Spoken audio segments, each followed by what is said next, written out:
আসসালামু আলাইকুম সবাইকে। আজকে আমি নিয়ে এসেছি একদম ভিন্ন স্বাদের অসাধারণ একটা দেশীয় রেসিপি, মুগ ডাল দিয়ে চিকেন ভুনা। নরম চিকেন, ঘন মসলার ঝোল আর ভাজা মুগ ডালের ঘ্রাণ একবার খেলেই বারবার খেতে মন চাইবে। যারা নতুন নতুন রান্না ট্রাই করতে ভালোবাসেন, আজকের এই রেসিপিটা তাদের জন্য একদম পারফেক্ট। তাহলে চলুন দেরি না করে শুরু করি আজকের স্পেশাল মুগ ডাল দিয়ে চিকেন ভুনা রেসিপি। রান্নাটা করার জন্য আমরা প্রথমে মুগ ডালটা ভেজে নিব। ডালটা ভাজার সময় কিন্তু আমাদের নেড়ে নেড়ে ভেজে নিতে হবে এবং চুলার জালটা লো হিটে রাখতে হবে। পুরোটা সময় কিন্তু আমাদের ডালটা নেড়ে দিতে হবে, না হলে কিন্তু নিচের দিকে পুড়ে যাবে।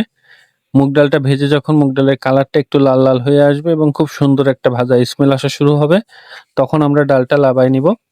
ডালটা ভাজা হয়ে গেলে আমরা অন্য আর একটা পাতিলে নিয়ে নিব, নিয়ে গরম পানি দিয়ে ভিজিয়ে রাখবো 10 থেকে 15 মিনিট। তারপরে আমরা মুগ ডালটা রান্না করব। রান্নাটা করার জন্য এখানে আমরা 3 পিস চিকেন লেগ নিয়েছি। লেগগুলোকে আমরা মাঝখান থেকে কেটে 2 টুকরা করে নিয়েছি, তাহলে কিন্তু রান্নার সময় সুবিধা হবে। এবং চিকেনগুলোকে কাটার সময় আমরা ছোট ছোট করে কাট দিয়ে দিয়েছি, তাহলে মশলাটা চিকেনের ভিতরে ভালোভাবে ঢুকবে এবং খেতে অনেক টেস্ট হবে। এবার চিকেনগুলোকে আমরা লবণ, হলুদ এবং অল্প একটু আদা বাটা দিয়ে ম্যারিনেট করে নিয়েছি। এটা ম্যারিনেট করে আমরা 30 মিনিট রেখে দিব, তারপরে চিকেনটাকে ভেজে নিব। আদা বাটা দিলে কিন্তু চিকেনটা অনেক সফট হয়ে আসে, এজন্য ম্যারিনেশনের সময় একটু আদা বাটা দিলে কিন্তু অনেক ভালো হবে। রান্নাটা করার জন্য এখানে আমরা মশলার জন্য নিয়েছি পেঁয়াজ কুচি, নিয়েছি 2টা মিডিয়াম সাইজের, কাঁচামরিচ নিয়েছি 10 থেকে 15টা, 2টা তেজপাতা মাঝখান থেকে কেটে ছোট করে দিয়েছি।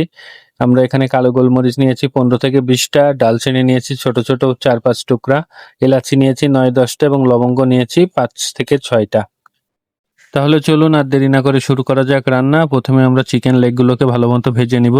চিকেন লেগগুলোকে কিন্তু আমরা দুই পাশে উল্টে উল্টে ভেজে নিব, কিন্তু অতিরিক্ত কড়া করে ভাজবো না, হালকা লাল লাল করে ভেজে নিব। চিকেনগুলো কিন্তু অতিরিক্ত ভেজে বাইরেটা শক্ত হয়ে গেলে কিন্তু মশলাগুলো রান্নার সময় চিকেনের ভিতরে ঢুকবে না, তাহলে কিন্তু খেতে একটু টেস্ট হবে না। চিকেন লেগগুলো কিন্তু সুন্দরভাবে আমাদের ভাজা হয়ে গেছে, হালকা লাল লাল হয়ে গেছে। এবার আমরা চিকেনগুলোকে তেলের থেকে উঠাই নিব। চিকেন ভাজাই তেলের মধ্যেই কিন্তু আমরা বাকি রান্নাটা করে নিব। প্রথমে দিয়ে দেব কিছু আস্ত জিরা। এবার গরম তেলের মধ্যে আমরা গোটা মশলাগুলো একে একে দিয়ে দিব তেজপাতা, এলাচি, লবঙ্গ, ডালচিনি, কালো গোলমরিচ, দিয়ে দিব পেঁয়াজ কুচি।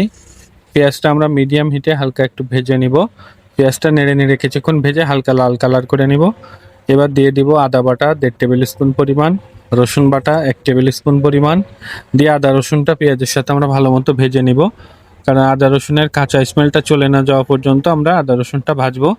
যখন সুন্দর একটা মিষ্টি স্মেল আসা শুরু হবে, তখন আমরা এবার দিয়ে দিব লবণ স্বাদ মতো, হলুদের গুঁড়া 1/2 টেবিল স্পুন পরিমাণ, ধনিয়ার গুঁড়া 1/2 টেবিল স্পুন পরিমাণ, জিরার গুঁড়া দিয়ে দেবো 1 টেবিল স্পুন পরিমাণ, কাশ্মীরি লাল মরিচের গুঁড়া দিয়ে দিব 1/2 টেবিল স্পুন পরিমাণ। দিয়ে মশলাটা আমরা আবার ভালো মতো কষায় নিব। মশলাটা কষানোর সময় কিন্তু পুরোটা সময় আস্তে আস্তে নেড়ে দিতে হবে, না হলে কিন্তু মশলাটা পাতিলে লেগে যাবে। দিয়ে দিব হালকা একটু পানি। পানিটা দিলে কিন্তু গুঁড়া মশলাটা আর পুড়ে যাবে না। মশলাটা কষানোর সময় হালকা একটু পানি দিয়ে নিলে কিন্তু মশলাটা সুন্দর কষানো হবে। এবার দিয়ে দিব 8 থেকে 10টা কাঁচামরিচ মাঝখান থেকে ফালি করে, দিয়ে মশলার সাথে নেড়ে নেড়ে আবার একটু কষায় নিব।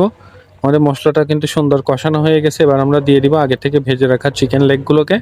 চিকেন লেগগুলো দিয়ে কিন্তু আমরা মশলাটা আবার ভালোভাবে চিকেনের সাথে কষায় নিব। চিকেনটা যেহেতু আমরা আগে হালকা করে ভেজে নিয়েছি, এবার কিন্তু চিকেনটাকে পুরোপুরি কুক করতে হবে। তার জন্য চিকেনটা প্রথমে ভালো মতো কষায় নিতে হবে।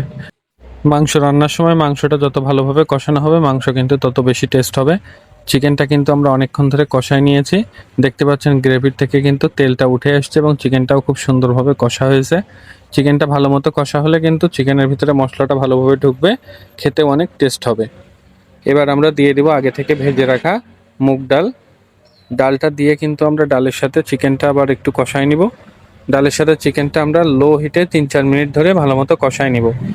এই সময় কিন্তু পুরোটা সময় আমাদের ডালটা নেড়ে দিতে হবে, না হলে কিন্তু পাতিলের নিচে লেগে যাবে। এভাবে আস্তে আস্তে নেড়ে নেড়ে এই সময় আমরা চিকেনটা এবং ডালটা ভালো মতো কষায় নিব। ডাল এবং চিকেনটা কিন্তু আমরা 3-4 মিনিট ধরে রান্না করে নিয়েছি, সুন্দরভাবে কষা হয়ে গেছে। এবার আমরা দিয়ে দিব গরম পানি। পানিটা আপনারা কতটুকু ডাল দিয়েছেন তার পরিমাপ অনুযায়ী দিবেন। গরম পানিটা দিয়ে আমরা চিকেনটা ডালটা একটু নেড়ে দিব, দিয়ে মিডিয়াম এবং লো হিটের মাঝামাঝি রাখবো চুলাটা, রেখে আমরা ঢেকে দিয়ে রান্না করে নিব 5 মিনিট। ডালটা কিন্তু আমরা 5 মিনিট রান্না করে নিয়েছি ঢেকে দিয়ে। দেখতে পাচ্ছেন ডালের পানিটা কিন্তু ফুটে গেছে এবং ডালটাও কিন্তু হাফ সেদ্ধ হয়ে গেছে। এবার আমরা জাস্ট ডালটা একটু নেড়ে দিব, দিয়ে আবার ঢেকে দিয়ে 5 মিনিট রান্না করে নিব, তাহলেই কিন্তু আমাদের রান্না হয়ে যাবে।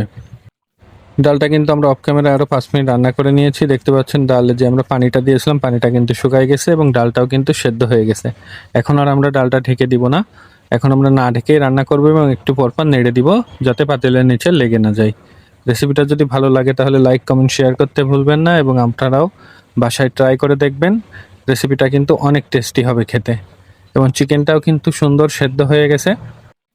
চিকেনটাও কিন্তু ডালের সাথে এখন আমরা পারফেক্টলি কুক করে নিয়েছি, যেহেতু প্রথমে চিকেনটা আমরা হালকা করে ভেজে নিয়েছিলাম। সো চিকেনটা এখন আমরা ভালোভাবে সেদ্ধ করে নিয়েছি রান্না করে। দেখতে পাচ্ছেন বোনের থেকে কিন্তু মাংসটা খুলে আসছে। সো চিকেনটা কিন্তু পারফেক্টলি সেদ্ধ হয়ে গেছে। এখন আমরা ডাল এবং মশলার থেকে তেলটা ছেড়ে দেওয়া পর্যন্ত রান্না করব, তাহলে আমাদের রান্নাটা হয়ে যাবে।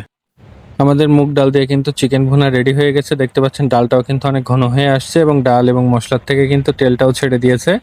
সো আমাদের রান্না কমপ্লিট। সো আমাদের মুগ ডাল দিয়ে চিকেন ভুনা রেডি টু সার্ভ। গরম গরম ভাতের সাথে স্বাদ কিন্তু অতুলনীয়। কালারটা দেখেই বুঝতে পারছেন কতটা টেস্টি হয়েছে, আর ভাজা মুগ ডালের কারণে খুব সুন্দর একটা ফ্লেভার তৈরি হয়েছে। আরও অনেক মজার মজার দেশীয় রেসিপি পেতে আমার চ্যানেলটা অবশ্যই সাবস্ক্রাইব করে দিয়ে পাশে থাকবেন। দেখা হবে আবার কোনো নতুন রেসিপি নিয়ে। আল্লাহ হাফেজ।